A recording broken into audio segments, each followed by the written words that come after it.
গত 2-10 বছরেও যে মুসলমান কোনোদিন 5 ওয়াক্ত নামাজ পড়ে নাই, মনে করেন আপনি তাকেও যদি জিজ্ঞেস করেন যে নামাজ কয় ওয়াক্ত, তো সে বলবে 12 ওয়াক্ত। তো এটা তো সবাই জানে যে নামাজ পড়েই না টোটাল, সেও তো এটা জানে নামাজ 5 ওয়াক্ত। যে প্রতিদিন সুদ খায়, তো হের আপনি জিজ্ঞাসা করেন না যে সুদ খাওয়া কি চাচা কন বা ভাই কন, তো হে বলবে মুস্তাহাব। কি বলবে? হারাম। তো এটা তো সেও জানে।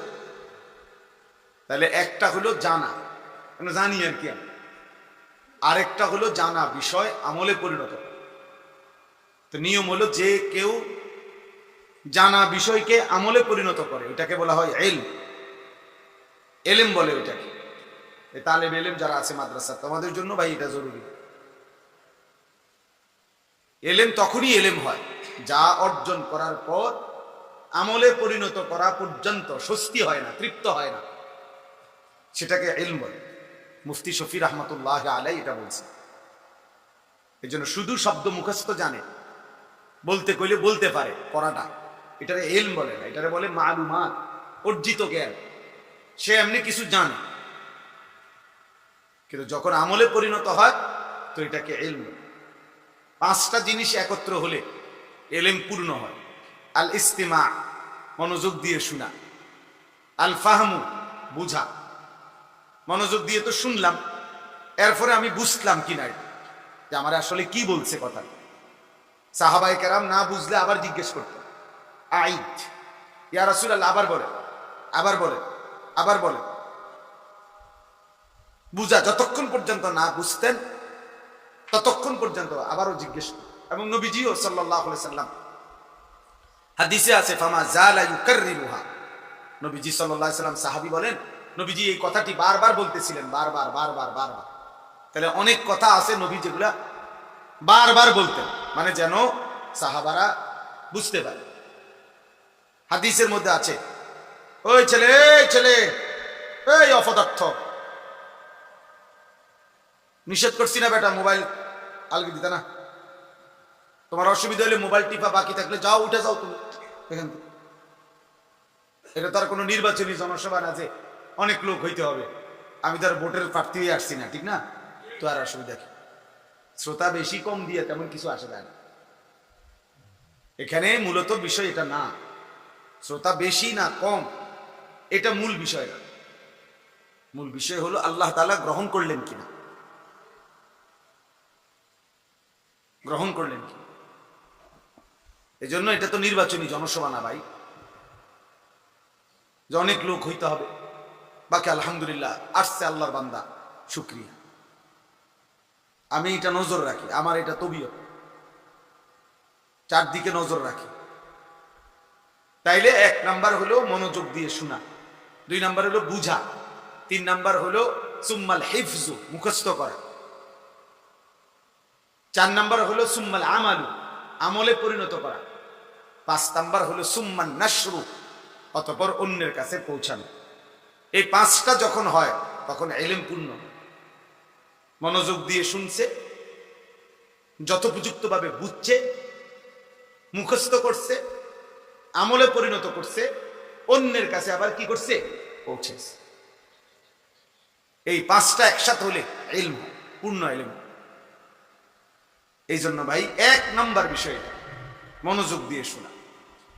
এটা যদি কেউ কষ্ট করে করে তো আস্তে আস্তে জীবন পরিবর্তন, আন্তরিকতা থাকে। কোনো বাচ্চা যদি হাঁটতে চেষ্টা করে ধীরে ধীরে একসময় পূর্ণ হাঁটতে পারে।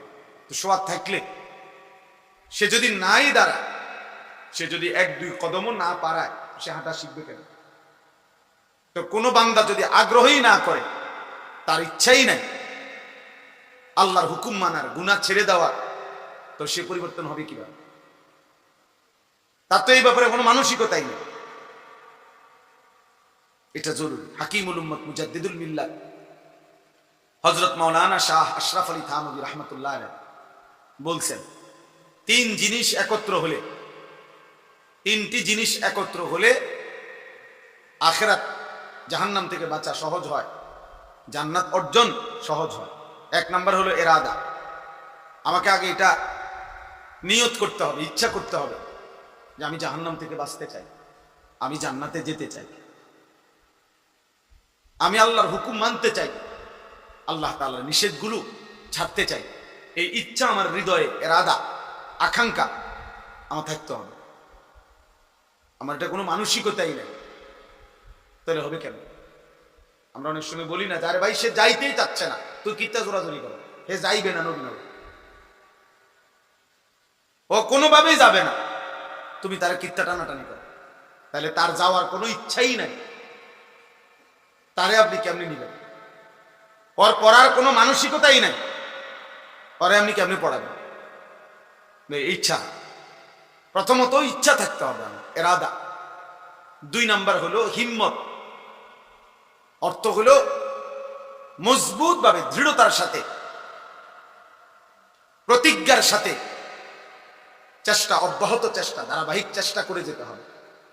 গুনাহ আমি ছাড়বই, আল্লাহর হুকুম আমি পালন করবই, মিথ্যা আমি বলবই না, সত্য আমি ছাড়বই না। এই যে দৃঢ় একটা হিম্মত, মানে অব্যাহত প্রচেষ্টা, লাগাতার প্রচেষ্টা। একবার পিছলা খাইছে, আবার ফিরে দাঁড়াইছে, একবার হুচট খাইছে, আবার দাঁড়াইছে, আবার দাঁড়াইছে। একবার শয়তান আমাকে গুনাহ করায় ফেলছে, তো ঠিক আছে, এবার আমি আবার খেয়াল রাখবো যে শয়তান আমার দিয়ে যেন গুনাহ করতে না পারে, করাইতে না পারে। এইভাবে হিম্মত, হিম্মত, হিম্মত যদি হয়, ধীরে ধীরে মানুষ আগাইতে পারে। 3 নাম্বার হলো দোয়া, আল্লাহর কাছে চাইতে হয়, দোয়া করতে। আল্লাহ আপনি আমারে আপনার হুকুম মানার তৌফিক দেন, গুনাহ ছেড়ে দেওয়ার তৌফিক দেন। আপনি দয়া না করলে মালিক আমি পারব না। আল্লাহুম্মা লা মানিআ লিমা আ'তাইতা, আয় আল্লাহ আপনি দিলে বাধা দিবে কে? নবীজি দোয়া করতেন 5 ওয়াক্ত নামাজের পর, ওয়ালা মু'তিয়া লিমা মানা'তা, আপনি না দিলে দেবে কে? ওয়ালা ইয়ানফা'ু যাল জাদ্দি মিনকাল জাদ, নবীজি বলতেন আল্লাহ আপনাকে বাদ দিয়ে কারো কোনো চেষ্টায় কি লাভ হবে? নবীজি দোয়া করতেন আল্লাহুম্মা আইন্নি আলা যিকরিকা ওয়া শুকরিকা ওয়া হুসনি ইবাদাত, আয় আল্লাহ আমি আপনার জিকির করতে চাই, আপনার শুকর আদায় করতে চাই, আপনার ইবাদত সুন্দরভাবে করতে চাই, আপনি আমাকে সাহায্য করেন। নবীজি প্রত্যেক নামাজের পরে 3 বার এই দোয়া করতেন, আল্লাহর কাছে সাহায্য চাইতেন। নবীজি দোয়া করতেন আল্লাহুম্মা লা সাহলা ইল্লা মা জাআলতাহু সাহলান, আয় আল্লাহ আপনি যদি সহজ না করেন কোনো কাজই সহজ হবে না। ওয়া আনতা তাজআলুল হাজনা ইযা শি'তা সাহলান, আপনি আমার সমস্ত চিন্তা, দুঃখ, পেরেশানিকে আপনি সহজ করে দেন, আপনার দয়া আসান করে দেন। এই জন্য আজকে নওজোয়ান ছেলে তোমাদেরকেও বলি, বাপ যদি কারো বিবেক থাকে, যদি কলিজা মরে না যায়, যদি ইমানের ছিটে ফোটাও থাকে, আখেরাতের যদি কিছু মনে থাকে, এটা মনে রাখো ভাইয়া, তুমি চেষ্টা না করলে, তুমি আগে না বাড়লে, তোমারে তাবিজ দিয়া জোনায়েত বাগদাদি বানানো যাবে না, তোমারে ফু দিয়া নামাজি বানানো যাবে না ভাইয়া। তুমি হিম্মত করতে হবে, তুমি একটা সংকল্প করতে, ইচ্ছা করতে হবে, তুমি আল্লাহর কাছে চাইতে হবে, তো আল্লাহ তাআলা দয়া করবে। কোরআনুল কারীমের মধ্যে আছে ওয়াহদি ইলাইহি মান ইউনীব, আল্লাহ বলেন আমার যে বান্দা আমি আল্লাহর দিকে ঝুঁকে আসে, আমি তার চাইতে বেশি এগিয়ে হেদায়েত দিয়ে দিই। আল্লাহ তাআলা বলছে বান্দা ইয়া ইবনা আদম, হাদিসে কুদসি, হে বনি আদম কুম ইলাইয়া আমশি ইলাইকা, তুমি আমার জন্য দাঁড়াও, আমি তোমার জন্য হাঁটবো। আমশি ইলাইয়া উহারবিলু ইলাইকা, তুমি আমার জন্য হাঁটো, আমি তোমার জন্য দৌড়বো। তুমি আসবা 1 বিগত, আমি আল্লাহ রহমত মাগফিরাত নিয়ে আসবো 1 হাত। তুমি আসবা 1 হাত, আমি আসবো 2 হাত। তুমি আসবা হাঁটতে হাঁটতে, আমি রব রহমত মাগফিরাত নিয়ে আসবো দৌড়তে দৌড়তে। আতাইতুকা হারবালা, হাদিসের শব্দ, আমি দৌড়তে দৌড়তে আসবো। ইন আতাইতানি লাইলান আতাইতুকা লাইলান ওয়া ইন আতাইতানি নাহারান আতাইতুকা নাহারান। আল্লাহ বলছে বান্দা গুনাহ নিয়ে মাফ নেওয়ার জন্য তুমি যদি রাত্রে আসো, আমি মাগফিরাত নিয়ে রাতেই আসবো। গুনাহ নিয়ে যদি তুমি দিনের বেলায় আসো, আমি মাগফিরাত নিয়ে দিনের বেলায় আসবে। তুমি আসবে যখন, আমি আসবো তখন। তুমি ডাকবে যখন, আমি সাড়া দেব তখন। যতবার তুমি আমারে ডাকবা বান্দা, প্রত্যেক ডাকে আমি আল্লাহ আলাদা আলাদা তোমার প্রতি ডাকে পৃথক পৃথক জবাব দেব। যতবার বান্দা আল্লাহকে ডাকে, প্রতিবার রব আলাদা আলাদা সাড়া দেয়। বান্দা বলে আল্লাহ, আল্লাহ তাআলা বলে লাব্বাইক ইয়া আবদি, আমার বান্দা আমি আছি তো, বলো কি চাচ্ছ বলো বান্দা। ফাইযা সাআলাকা ইবাদি আন্নী ফাইন্নী করিব। আমাদের এই ওয়াজগুলোর মাকসাদ রে ভাই, এটা কিছুটা দিলের মধ্যে অনুভূতি জাগানো। শুধু শুধু একটা আয়োজন হলো, একটা মাহফিল হইলো, কিছু কথাবার্তা হইলো, হই হুল্লুর হইলো, হাঙ্গামা হইলো, স্লোগান হইলো, লাফালাফি ফালাফালি হইলো, কিছুক্ষণ দফাদফি হইলো, ছেলেরা তোমরা আবার সবাই সবার মতো যে যেমন ছিলা তেমনই রয়ে গেলা। তাহলে ভাইয়া এই আয়োজনের কি ফায়দা? মানুষরা যে টাকা দিল, মানুষরা যে 10 টাকা 50 টাকা 100 টাকা দিল, কি উদ্দেশ্যে দিল? কেন দিল? এই আয়োজনের মাকসাদ কি? তাই এই জন্য আমি ব্যক্তিগতভাবে এটা চাই, আমার দিলের একটা তামান্না আছে, মনোযোগ দিয়ে শুনুক, ধীরে সুস্থে শুনুক। এই জন্য একটু ধমকাই, এই জন্য বলি যে সবাই বন্ধ করো মোবাইল, সবাই চুপ থাকুক, মনোযোগ দিয়ে শুনুক। মৌলানা সাহেব আমার আগে বয়ান করতেছেন, আমি বারবার ওইখান থেকে কোনো 5-6 বার ছেলেদেরকে ধমকাইছি যে ভাইয়া স্লোগান দিচ্ছ কেন, চিল্লাইতেছো কেন, শুধু শুধু সুদা চিল্লা, মানে উড়াই লইতেছে, আগমন স্বাগতম। কে হুনে এগুলো ফালতু কথার কি অর্থ আছে? কি এর আগমন, কি এর স্বাগত? স্বাগতম অর্থ কিটা, আগমন অর্থ কিটা? কিটা স্বাগত, শুভেচ্ছা আর স্বাগতম তো কিছে? কারণ হুজুরের কি হয়েছে, হুজুরে এখন চাঁদের দেশে গেছে গা, হ্যাঁ কিতা? প্রধান বক্তা, প্রধান আকর্ষণ, মারাত্মক আকর্ষণ, ভয়ঙ্কর আকর্ষণ, সিরিয়াস আকর্ষণ, ধোকা, এগুলো ধোকা বেটা। এগুলো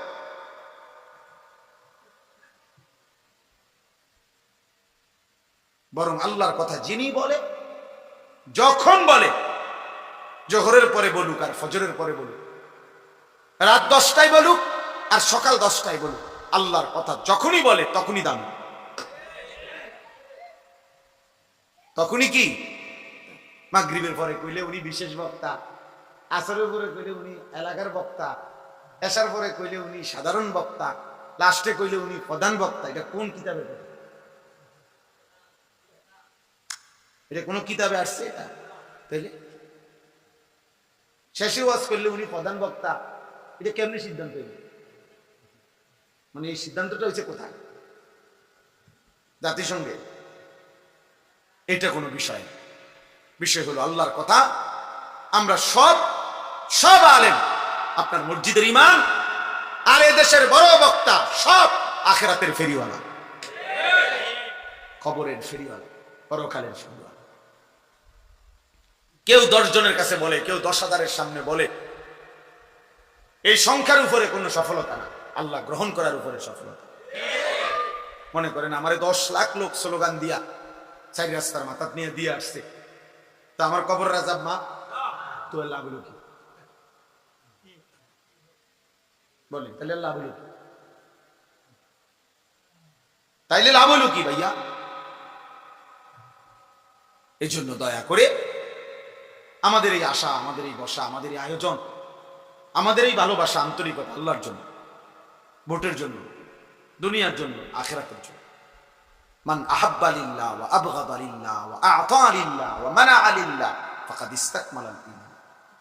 নবীজি সাল্লাল্লাহু আলাইহি সাল্লাম বলেছে, যে আল্লাহর জন্য কাউকে ভালোবাসে, আল্লাহর জন্য কারো বিরোধিতা করে, আল্লাহর জন্য কাউকে দান করে, আল্লাহর জন্যই কোনো গুনাহের কাজে কাউকে দেয় না, সম্পদ দান করে না, যেহেতু সে গুনাহ করবে এই জন্য ফিরায় দেয়।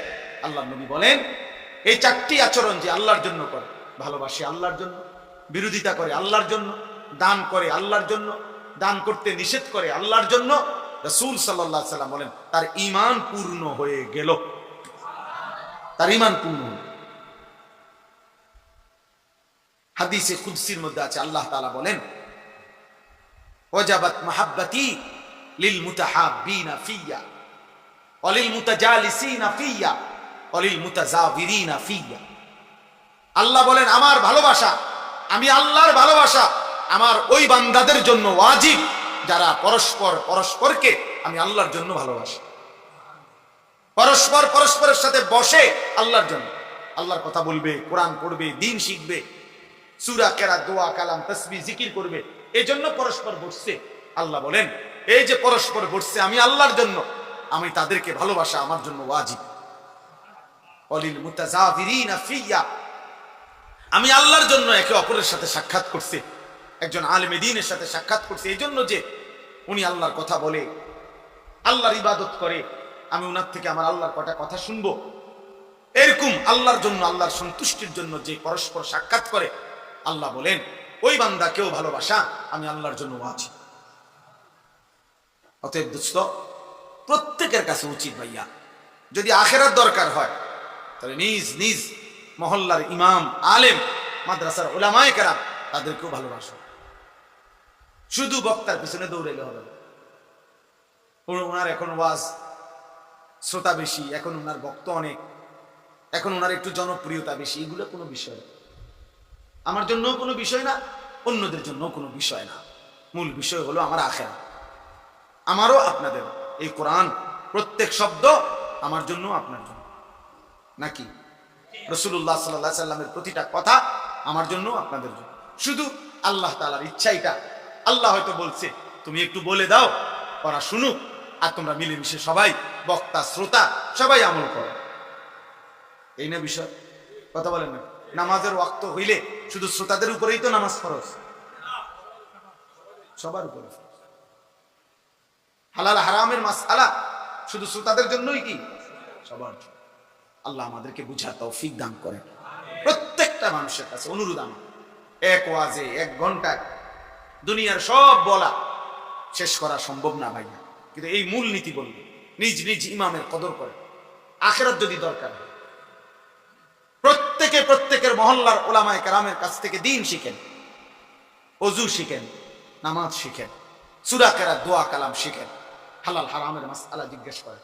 মনে রাখবেন 2টা জিনিস প্রত্যেক মুসলমানের জন্য শেখা ফরজে আইন। একটা হলো যে আমল সকলেই করতে হয়, ওই আমলের বিস্তারিত, ওই আমলের মাসআলা, ওই আমলের জন্য যা করতে হয় ওইটা জানা, শিখা, ওইটা ফরজে আইন। যেমন নামাজ ফরজ কার কার উপরে বলে না? তাইলে নামাজের মাসআলা, ওযুর মাসআলা, গোসলের মাসআলা, সূরা কেরাত, দোয়া, কালাম শুদ্ধ করা প্রত্যেকের উপরে ফরজ আইন। স্কুলের হোক, কলেজের হোক, মাদ্রাসার হোক, দিন মজুর হোক, ঠেলাওয়ালা হোক, বুড়া হোক, জওয়ান হোক, 9 বছরের হোক আর 90 বছরের হোক আর 900 বছরের হোক, যার কোরআন শরীফ অশুদ্ধ, আপনি মূর্খ না বকলম, আপনি ইংরেজি শিক্ষিত না গ্রামের, এটা দেখার বিষয় না। খোদার কসম, সূরা কেরাত যার অশুদ্ধ তার নামাজ হবে না, হবে না, হবে না। 100 বছর পড়লেও হবে না, 1 কোটি বছর পড়লেও হবে না। হ্যাঁ, এটাই কথা। আপনি শিখবেন, আপনার জন্য ফরজে আইন শিখ।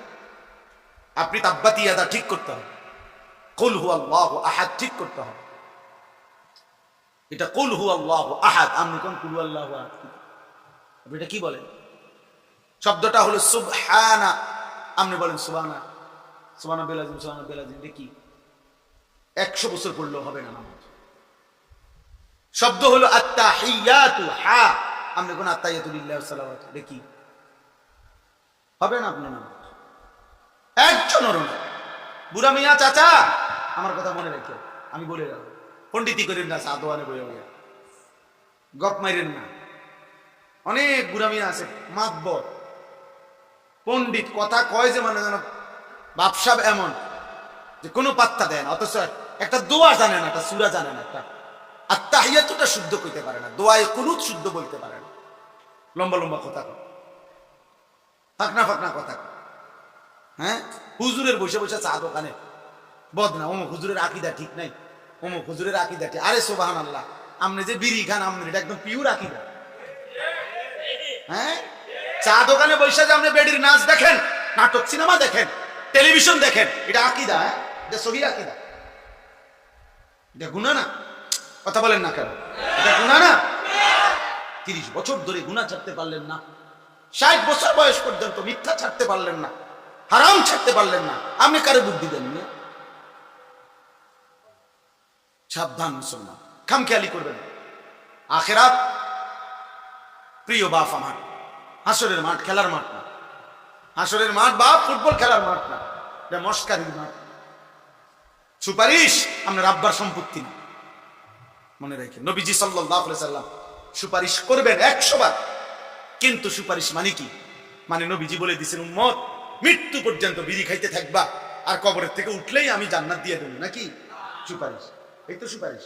মৃত্যু পর্যন্ত সুদ খাইতে থাকবা, আর হাসরের ময়দানে দাঁড়াইলেই আমি নবী তোমারে বেহেশত বুঝাই দেব। তুমি 60 বছর পর্যন্ত কথায় কথায় গালি দিবা, আর কবরে গেলেই আমি নবী সুপারিশ করে বেহেশত দিয়ে দেবো। এই তো সুপারিশ না? নবীজির সুপারিশ মানে এই বাবা, কোনো নিয়ম কানুন নাই, কোনো কাগজপত্র নাই, কোনো ফাইল টাইল দেখাইতে হবে না। হ্যাঁ, আপনি সুদের উপরে কিস্তির উপরে কবরে যাবেন, আপনি মরছেন আর আপনার ফুতে কিস্তি টোয়ায়, আপনি মরছেন আপনার বউয়ের কিস্তি উড়ায়। আমারও পরিচিত এক ইমাম সাহেব ওই দিন বলছে, বাজার মসজিদের ইমাম, উনি আমার শুনাইছে, হুজুর বাজারের এক ব্যবসায়ী মারা গেছে, মাসখানিক পরে বেটার বউয়ে ইমাম সাহেবের আইয়া পর্দার আড়াল থেকে বলতেছে, হুজুর আপনি যদি একটু, আপনি তো বাজারের সব দোকানদার করে চিনেন, আমগো বড়া কার কাটতে টিয়া ফাড়, এটা যদি আপনি দুর্গাই দিতেন। হুজুরে বলতেছে, হুজুর পুরা বাজারে প্রসিদ্ধ যে উনি এই বাজারের সবচেয়ে বড় সুদ করছিল, বাজারের সব দোকানদার ওনার থেকে সুদে টাকা নিত, এখন ওই বউয়ে আইনতান কিস্তি শোধ করে, কিস্তি শোধ করে। হ্যাঁ, আপনার কবরে নেকি যাচ্ছে তো না? কথা বলেন না কেন? কবরে নেকি যাচ্ছে তো আপনার? আপনি তো কবরে চলে গেলেন, আমনের জিফুত নাতি নাতি ঘরে টেলিভিশনে আমনের বউ বাচ্চা নর্তকীর নাচ নাটক সিনেমা দেখে, আমনের কবরের মধ্যে নেকি যাচ্ছে তো?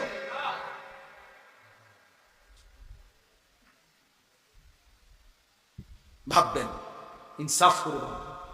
আবারও বলছি বাবা, আখেরাত হাসরের মাঠ মামুলি কোনো জায়গা না, মস্কারির জায়গা না।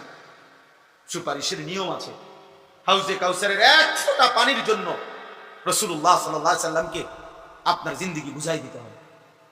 নবী সাল্লাল্লাহু আলাইহি সাল্লামের 23 বছরের কলিজা ছেঁড়া দিন, 23 বছর তিনি কি পরিমাণ রক্ত ঝরাইছেন জিজ্ঞাসা করবে নবী, উম্মত আমল নামাটা দেখাও, দেখাও।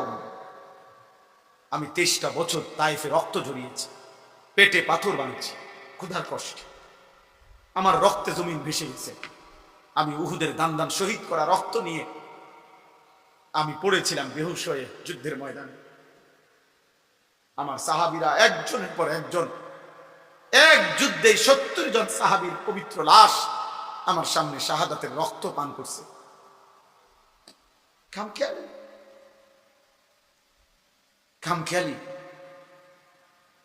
গত 6 বছরে তুমি কোনোদিন 5 ওয়াক্ত নামাজ পড়ো নাই, 30 বছর আমার উম্মত সুদ খাইলা, এখন আসছো সুপারিশের জন্য? লজ্জা করে না? বেহায়া। খোদার 365 দিনে কোনোদিন ফজরের নামাজ পড়লা না উম্মত, কি আনছো? কিসের আমল নামাই, কিসের সুপারিশ? আবার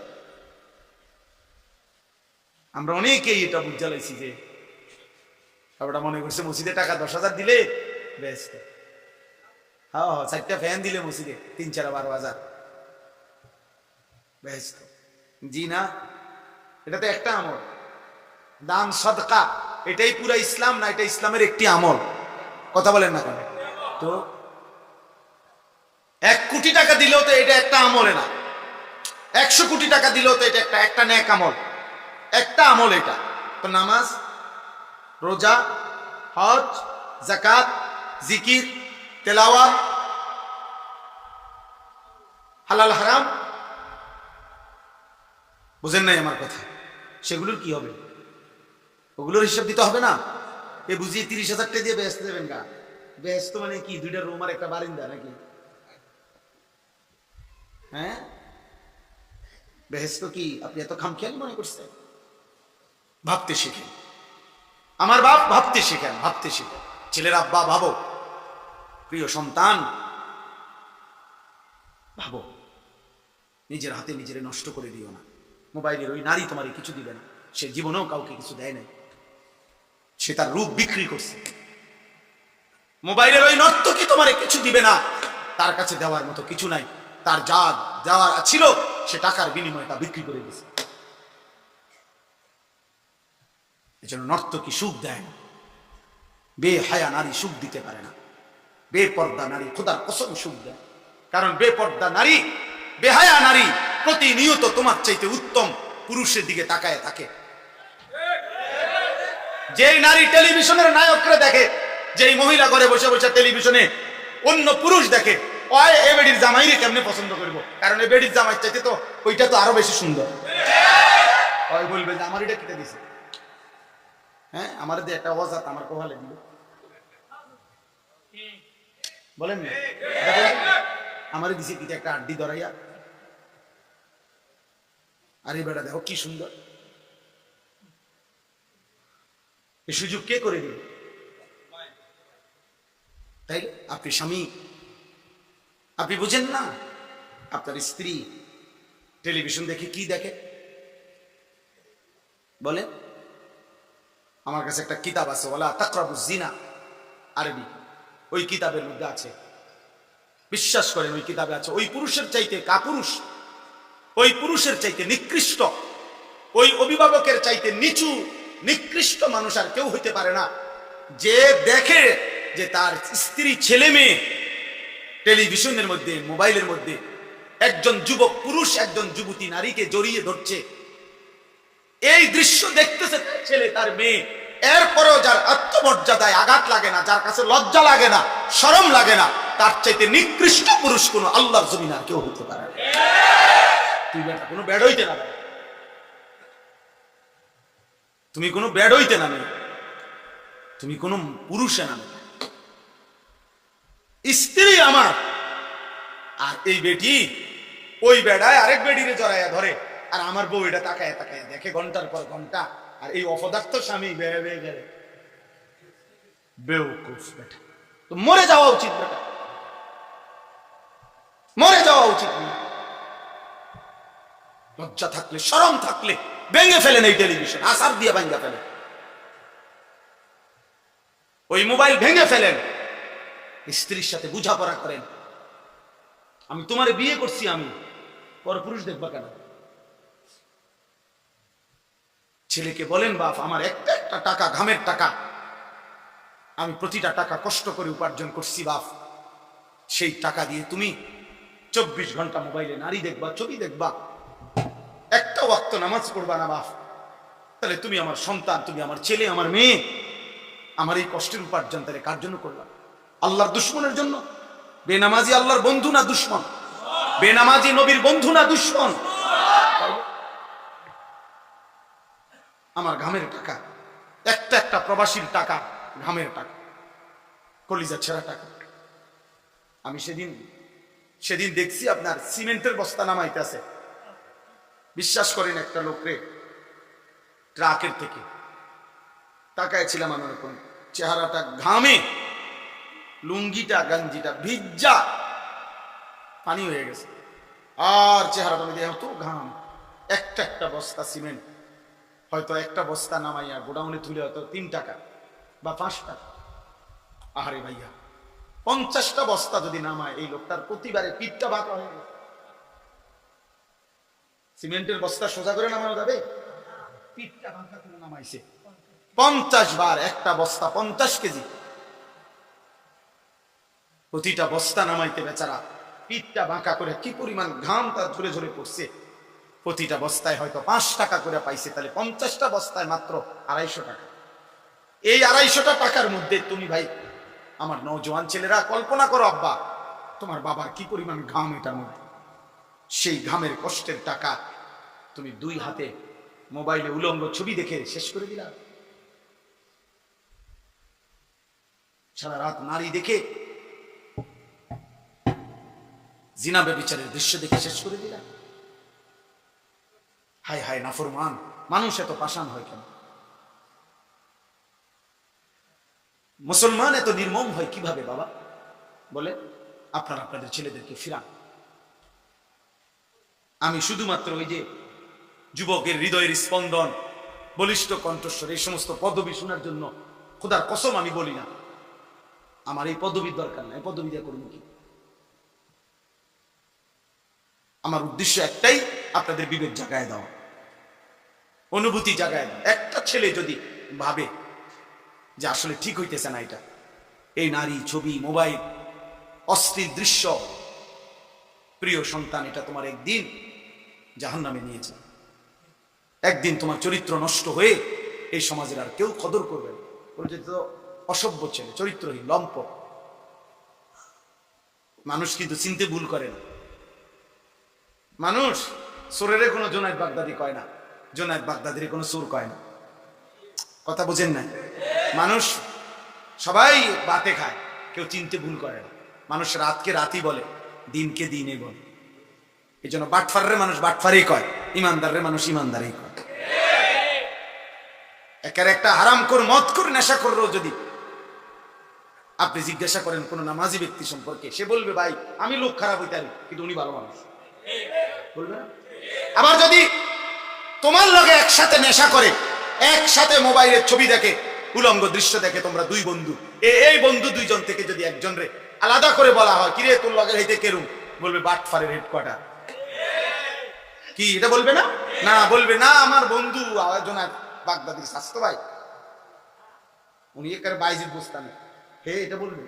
অসম্ভব। তাকে যদি বলো যে কিরে ভাই তোরা এক লগে গুনাহ করো, তুই তো বন্ধু, বন্ধু তুমি কেমনে তার বিরুদ্ধে বলো?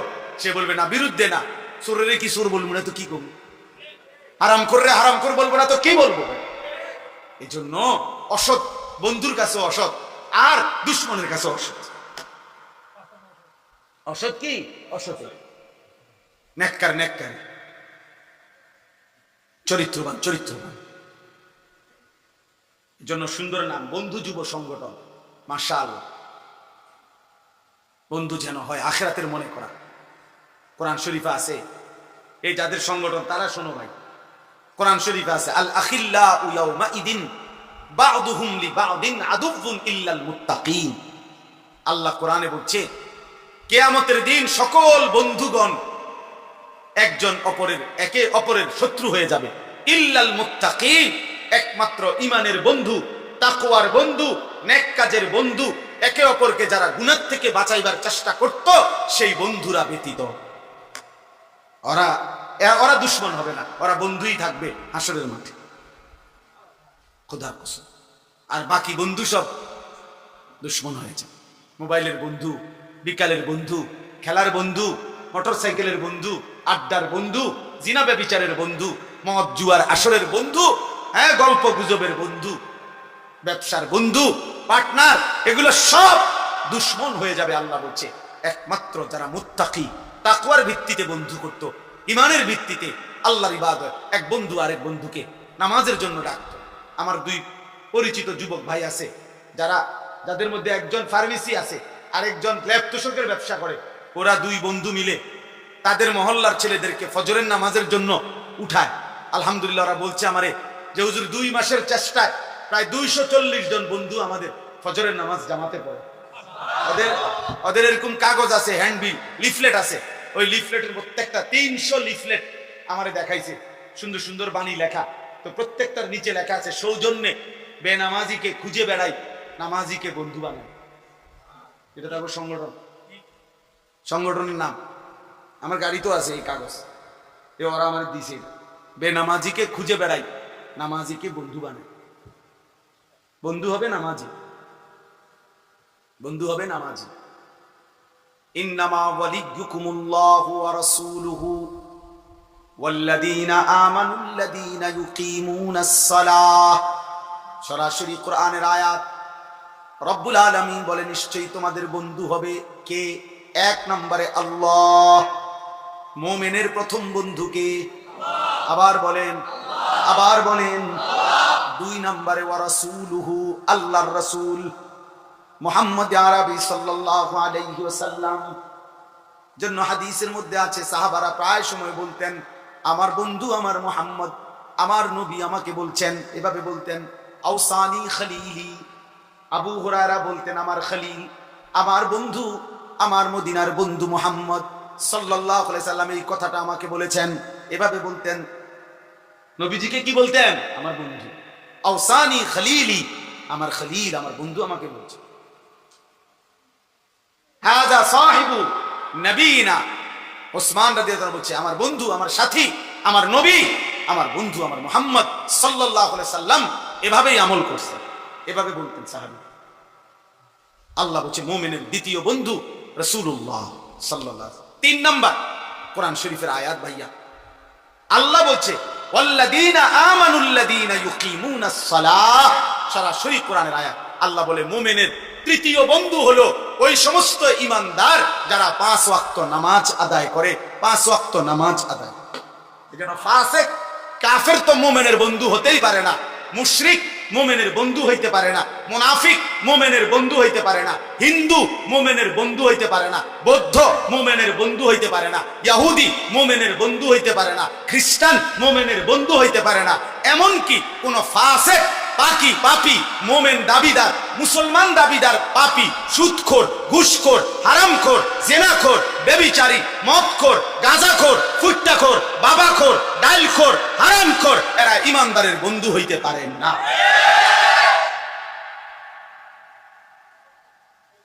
ও মুমিনের বন্ধু হইতে পারে। ইন্নামা ওয়ালিয়ুকুমুল্লাহ, আল্লাহ বলছে মুমিন তোমার বন্ধু হবে আল্লাহ। ভালোবাসবা আল্লাহকে, ওয়া রাসূলুহু, রাসূলকে, ওয়াল্লাযীনা আমানুল্লাযীনা ইউকিমুনাস সালাহ, 5 ওয়াক্ত নামাজ আদায় করে এমন মুমিনকে। তাহলে বাকিদের সাথে কি চলবে না? চলবে। দুনিয়ার আয় রোজগার, লেনদেন, চাকরি, ব্যবসা, ক্ষেত খামার, কোনো কাজ। বন্ধু তো হৃদয়ে, ভালোবাসা তো হৃদয়ে। মৌখিক লেনদেন করা যাবে কাফের বেঈমানের সাথে, বাজার, ব্যবসা, এগুলো অন্যদের সাথেও করা যাবে, দুনিয়াবি লেনদেন। কিন্তু হৃদয়ে জায়গা হবে না। হৃদয়ে জায়গা হবে কেবল আল্লাহ, হৃদয়ে জায়গা হবে কেমন রাসূলুল্লাহ, হৃদয়ে জায়গা হবে ঈমানদার নামাজি মুমিন। এটা কোরআন শরীফ আল্লাহ বলছে। আমাদের নবী সাল্লাল্লাহু আলাইহি ওয়াসাল্লামকে আল্লাহ তাআলা পাঠিয়েছেন। প্রিয় ভাই, আমি এই আয়াত বলতে চাই, একটা নওজোয়ান তোমরা ফিরে আসো বাবা। বিশ্বাস করো বাপ, সময়টা দিন দিন নাজুক হচ্ছে। ইচ্ছাই হোক অনিচ্ছাই হোক, আগামী দিনে ইসলামের পরিচয়ের উপরে দোস্ত সারা পৃথিবী ব্যাপী। আর তুমি কিংবা আমি, এই নওজোয়ান ভাইরা, তোমরা যারা 1 ওয়াক্ত নামাজ পড়ো না, একটা সেজদাও দেও না, চুল চেহারা দেখলে মুসলমানও মনে হয় না, লেবাসের স্টাইল দেখলে, চুলের ফ্যাশন দেখলে কাফেরের মতো অনুসরণ করো, কিন্তু এরপরেও দুশ্মন কিন্তু তোমারও ছাড়বে না। কেন? তুমি নিজের পরিচয় মুসলিম আড়াল করতে পারতা না। এমন সিস্টেম তারা বানায় রাখছে যে জন্ম নিবন্ধন সনদ ওই যেদিন করা হয়েছে সেদিন থেকে সারা পৃথিবীর মধ্যে এটা পৌঁছে গেছে। তুমি এইটা আড়াল করবা কেন? পাসপোর্টের মধ্যে যে ধর্মের সাথে ইসলাম লিখছেন, এটা আড়াল করবেন কেমন? ভোটার আইডি কার্ডের থেকে আপনার ধর্মে যে ইসলাম, এটা আপনি আড়াল করবেন কেমনে? টিকা কার্ডের মধ্যে যে লেখা রাখছেন ধর্মের নামে মুসলমান, ইসলাম কোন ধর্মাবলম্বী, এটা আড়াল করবেন কেমনে? লুকাবেন কেমনে? ফিলিস্তিনে, গাজাতে মুসলমানদেরকে যে মারতেছে, শুধু হুজুরদেরকেই তো মারে, ঠিক না? না না না, শুধু হুজুর করে মারে, শুধু হুজুর করে মারে। এজন্য আমাদের এটা বোঝা উচিত, প্রতি মুহূর্তে আমরা দুশ্মনের নজরের উপর যে কোনো একটা জিনিস মনে রাখতে হবে, পৃথিবীর কোন বেঈমান, কোন কাফের মুশরিক, সারা পৃথিবীর যত কাফের মুশরিকদের রাষ্ট্র কিংবা যত সংগঠন, তাদের কেউ খোদার কসম কলিজা দিয়া 1 মিনিটের জন্য মুসলমানের কোনো কল্যাণ কামনা করে না। এই যেগুলা কয়, এগুলা ফাঁকা বলি, এগুলা ফাঁকা বলি। এই আমরা দেখতেছি বিষয়টা নিয়ে তদন্ত চলতেছে, এটা নিয়ে কার্যকর উদ্যোগ নেওয়া হবে, এটা নিয়ে খুব দ্রুত গতিতে বৈঠক ডাকা হবে। এটা তীব্র প্রতিবাদ জানাচ্ছি। এটা ন্যাক্কারজনক, এটা ঠিক হচ্ছে না, এটা মানবাধিকার লঙ্ঘন। এই সমস্ত হইল বাটফারি কথা, এগুলো ধোঁকা। বর্তমানে এই পৃথিবীতে এইভাবে মুসলমান একজন মানুষ এইভাবে কিভাবে একটা জাতিকে, একটা এলাকাকে এভাবে কিভাবে নিশ্চিহ্ন করে দেয়? এইভাবে বুকা মানুষ কেমনে একটা রুটির জন্য এক লোকমা এক মুঠো খাবারের জন্য কি পরিমাণ চোখের পানি ফেলতেছে ভাই বলো। আমার যুবক ভাই, যদি তোমাদেরকে কলিজা ধরে বুঝাইতে পারতাম। সেদিনও তো পত্রিকা আসছে, 12 কিলোমিটার পায়ে হাঁটা গাজার একটা বাচ্চা, এতিম বাচ্চা, একটা রুটির জন্য 12 কিলোমিটার পথ গেছে। এই রুটিটা যখন হাতে নিছে, অনেক কারাকারি কইরা দুশ্মনের বুলেটের আঘাতে তার শরীরটা ঝাঁঝরা করে ফেলছে, আর রুটিটা খাইতে পারে না।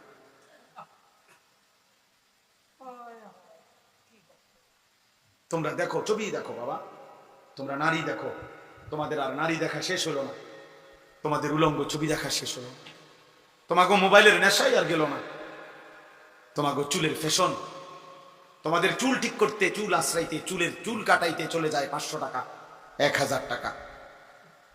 চলো ঠিক আছে বাবা, চলো। দুই একজন মাশাআল্লাহ হাসতেছে, খুশি মাশাআল্লাহ, মুসলমানের এই পরিমাণ জুলুম। আমি হাসলাম। প্রতিবন্ধী যে কি বোঝে না তাও জানে না, কি জানে না তাও জানে না, কান্না উচিত না হাসা উচিত তাও জানে না। গুনাহ তারে এত মাতাল বানায় দিছে, আল্লাহর অবাধ্যতা নাফরমানি তাকে এভাবে পাগল বানায় দিছে, সে আর কিছুই বোঝে না, সে আর কিছুই বোঝে। সে মা ছেড়ে দিতে পারবে, বাবা ছেড়ে দিতে পারবে, এমন অসংখ্য লাখ লাখ ছেলে আছে, গোটা ফ্যামিলি প্রয়োজনে সে ছেড়ে দিবে, কিন্তু তারে আপনি ওই মোবাইলটার থেকে আলাদা করতে পারতেন না। সে প্রয়োজনে স্কুল ছেড়ে দিবে, মাদ্রাসা ছেড়ে দিব, প্রয়োজনে মা বাপ বংশ ফ্যামিলি ইজ্জত সম্মান সব ছেড়ে দিবে প্রয়োজন, কিন্তু মোবাইল আর তার বন্ধু নামের কয়টা অসৎ দুষ্ট সঙ্গী অগরে সে ছাড়বে না। হায় হায় নওজোয়ান, আল্লাহর জন্য লড়বে কে? দ্বীনের জন্য লড়বে কে? মুসলমানের জন্য কাঁদবে কে? বাপ ইমানের পক্ষে লড়বে কে? তাই আমাদের সন্তানরাই যদি, আমাদের মুসলিম যুব সমাজ তারা যদি বরবাদ হয়ে যায়, তো ইসলামের জন্য লড়বে কে? আল্লাহ আমাদের সন্তানদেরকে তৌফিক দান করেন, আল্লাহ আমাদের সমস্ত ছেলেকে কবুল করেন। একজন ছেলেও যদি বুঝো আমি সার্থক, আমি একজন ছেলের আশায় থাকি, যদি কখনো একজনও বদলায়, যদি কখনো একজন ছেলে বুঝে মানে আমি নামাজ পড়বো, আল্লাহকে রাজি করব, আল্লাহ তৌফিক দান করেন। নবী সাল্লাল্লাহু আলাইহি ওয়াসাল্লাম যেদিন শেষ পৃথিবী থেকে বিদায় দিয়েছেন, সেদিনও তিনি নামাজের কথা বলে গেছেন, বলে গেছে না? শেষ কথা বলে গেছে। নবীজি শেষ মুখে হাসি দিয়েছেন উম্মতকে দেখে, সেটা হলো ফজরের নামাজ।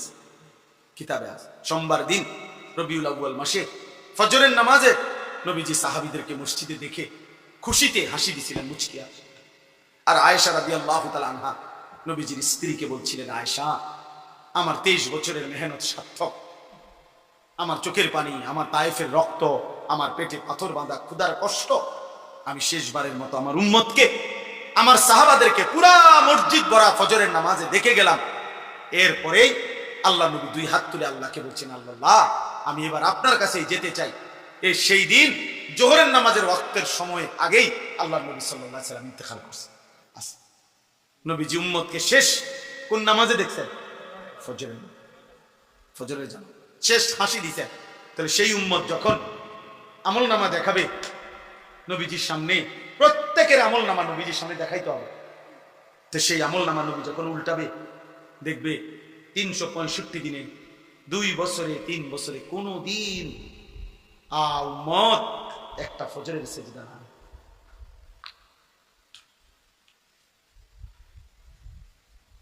কেমনে সুপারিশ মিলবে বাপ? কেমনে সুপারিশ মিলবে? আখিরাত মিলবে কিভাবে? আল্লাহ তাআলা এখানে বলছেন, ওয়া ইন্নাকা লাআলা খুলুকিন আযীম। এটাই আমি বলতে চাই।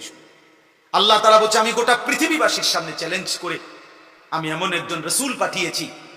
আল্লাহ বলছে, বান্দা আমি কসম করে বলছি, আমি আল্লাহ কসম করলাম, আমি যে কলম দিয়ে তাকদীর লেখাইছি, ওয়াল কালাম, সেই কলমের কসম, আমি যে তাকদীরে যত কথা লেখছি সমস্ত কথার কসম, আমি একজন রাসূল পাঠিয়েছি। সমস্ত উত্তম গুণ, সর্বশ্রেষ্ঠ গুণ, মহান গুণ সবকিছু 100 পরিপূর্ণ করে আমি আমার বন্ধুকে সাজিয়ে এই পৃথিবীতে পাঠিয়েছি। বন্ধু আমার রূপেও সেরা, গুণেও সেরা, বন্ধু আমার চেহারাতেও সেরা, বন্ধু আমার আখলাকেও সেরা। আমার বন্ধুর নাক সর্বশ্রেষ্ঠ, আমার বন্ধুর চোখ সর্বশ্রেষ্ঠ, আমার বন্ধুর হাসি সর্বশ্রেষ্ঠ, আমার বন্ধুর কান্না সর্বশ্রেষ্ঠ, আবার আমার বন্ধুর বিনয় সর্বশ্রেষ্ঠ, সাহসিকতা সর্বশ্রেষ্ঠ, ধৈর্য সর্বশ্রেষ্ঠ, তাকওয়া সর্বশ্রেষ্ঠ। সব রঙে সব গুণে তিনি সেরা। ওয়া ইন্নাকা লাআলা খুলুকিন আযীম। আল্লাহ বলেন, পৃথিবীবাসী আমি কসম করে বলছি, মা আনতা বিনিআমাতি রাব্বিকা বিমাজনুন। আল্লাহ বলে, মক্কাবাসী বেঈমান, তোমরা বলছো আমার বন্ধু নাকি পাগল।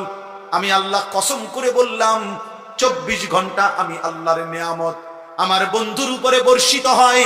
এমন নেয়ামত প্রাপ্ত বন্ধু আমার পাগল হইতে পারে না। না রে বেঈমান, আমার বন্ধু পাগল নয়। ওয়া ইন্না লাকা লাআজরান গায়রা মামনুন। আল্লাহ বলে, বন্ধু আমি আপনারে ওয়াদা দিলাম, আপনার প্রতি সেকেন্ডের বিনিময়ে, প্রতি ঘন্টার বিনিময়ে আপনি দাওয়াত দেন, আপনি ঈমানের প্রচার করেন, আপনি কালেমার এলান করেন, আমি আল্লাহ ওয়াদা দিলাম একটা একটা সেকেন্ডের বিনিময়ে আমি আপনাকে অফুরন্ত হিসাব ছাড়া পুরস্কার দিতে থাকবো। ওয়া ইন্না লাকা লাআজরান গায়রা মামনুন। আপনার জন্য বরাদ্দ রয়েছে পুরস্কার হিসাব ছাড়া। ওয়ালা সাউফা ইউতিকা রাব্বুকা ফাতারদা। আল্লাহ বলে, বন্ধু আপনাকে আমি এতটা দেব, এতটা দেব, দিতে দিতে দিতে দিতে আমি আল্লাহ আপনি বন্ধুকে খুশি করে দেব, আপনার মুখে হাসি ফুটায় দেব। হ্যাঁ, ওয়া ইন্নাকা লাআলা খুলুকিন আযীম। এরপরে আল্লাহ বলছে, এই যুবক শোনো বেটা, কার মতো চুল রাখলা ভাইয়া? এই যুবক যাদের চুল এই ডান দিকে বাম দিকে সামনে বড়, এই বিশ্রী চুল, খোদার কসম নওজোয়ান, এটা বেঈমানের চুল, বেঈমানের। আরে তুই কাপুরুষ যুবক, তুই মুসলমান নামের কাপুরুষ, তুই ইমানদারের ঘরে বুজদিল কাপুরুষ হয়ে জন্ম নিছ বেটা। তোর হিম্মত নাই, তোর কলিজায় সাহস নাই, তুই আল্লাহ চিনলা না, রাসূল চিনলা না। বেঈমানের চুল তোমার পছন্দ হয়েছে, বেঈমানের জামা তোমার পছন্দ হয়েছে, বেঈমানের দাড়িবিহীন চেহারা তোমার পছন্দ হয়েছে, বেঈমানের মডেল তোমার পছন্দ হয়েছে। মনে রাখো নওজোয়ান, হাসরের ময়দানে পছন্দের ওই বেঈমানরাই তোমার সাথে থাকবে। হ্যাঁ মনে রাখো, দেখবা ফুটবল খেলোয়াড়ই তোমার লগে দাঁড়াইছে, ফেরেশতাও তোমার ফুটবলের মতো তোমারও লাত্তি দিব, তোরও লাত্তি দিব। টের পাইবা, টের পাইবা বাবা। রাখো চুল রাখো, বেঈমান কাপুরুষ বেটা, কাপুরুষ বুঝদি। কেন নয় তো? আমি মুসলমান, আমার ঈমান আছে, আমার আল্লাহ আছে, আমার রাসূল আছে, আমার নবী সর্বশ্রেষ্ঠ, সব রঙে সব গুণ।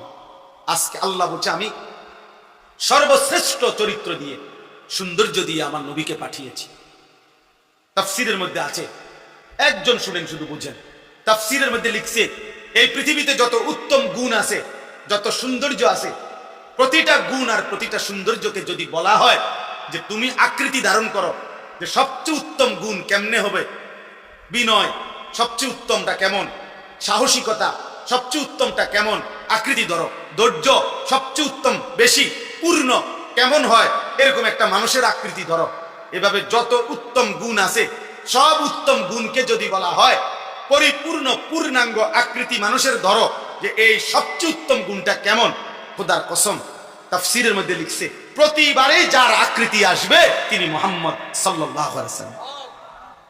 বিনয়ে যিনি সেরা তিনি মুহাম্মদ, ধৈর্যে যিনি সেরা তিনি মুহাম্মদ, সাহসিকতায় যিনি সেরা তিনি মুহাম্মদ, হাসিতে যিনি সেরা তিনি মুহাম্মদ, কান্নায় যিনি সেরা তিনি মুহাম্মদ, চুলে যিনি সেরা তিনি মুহাম্মদ, চোখে যিনি সেরা তিনি মুহাম্মদ, ঠোঁটে যিনি সেরা তিনি মুহাম্মদ, দাঁতে যিনি সেরা তিনি মুহাম্মদ, রাতে যিনি সুন্দর তিনি মুহাম্মদ, দিনে যিনি সুন্দর তিনি মুহাম্মদ, হাঁটলে যিনি সুন্দর তিনি মুহাম্মদ, বসলে যিনি সুন্দর তিনি মুহাম্মদ, সব রঙে সব গুণে সব আন্দাজে তিনি সেরা। আছে খুবা হামাদারান তু তনহাদা।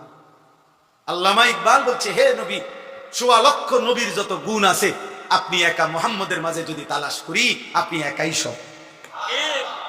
তু তনহাদা, আপনি একাই সব। লক্ষ সাহাবী নবীজিকে রাত দিন দেখছে, সকালে দুপুরে বিকালে রাতে, পূর্ণিমার চাঁদের নিচে, আলোতে অন্ধকারে, একাকী, প্রকাশ্যে, রাস্তায়, ঘরে, বাজারে, হাটে ঘাটে, যুদ্ধের ময়দানে, দাঁড়ানো, বসা, শোয়া, বাথরুমে ঢুকতে, বাথরুম থেকে বের হওয়ার পরে মসজিদে ঢুকতে, মসজিদ থেকে বের হতে, চুল খোলা, চুল ঢাকা, চাদর পরা, চাদর খোলা, দাঁড়ানো, বসা, যতভাবে সাহাবারা দেখছে নবীজিকে, প্রত্যেকটা সাহাবী বলছে এমন সুন্দর আমি জীবনে আর কাউকে দেখি নাই।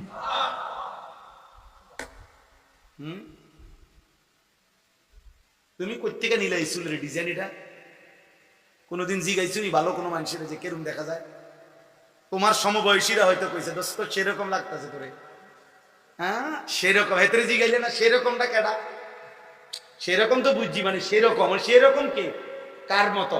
চোরের মতো না ফুট্টাখোরের মতো না বাবাখোরের মতো? কার মতো জিগাইলেন? কারণ জুনায়েদ বাগদাদির মতো তো হবে না, কথা বলে না কেন?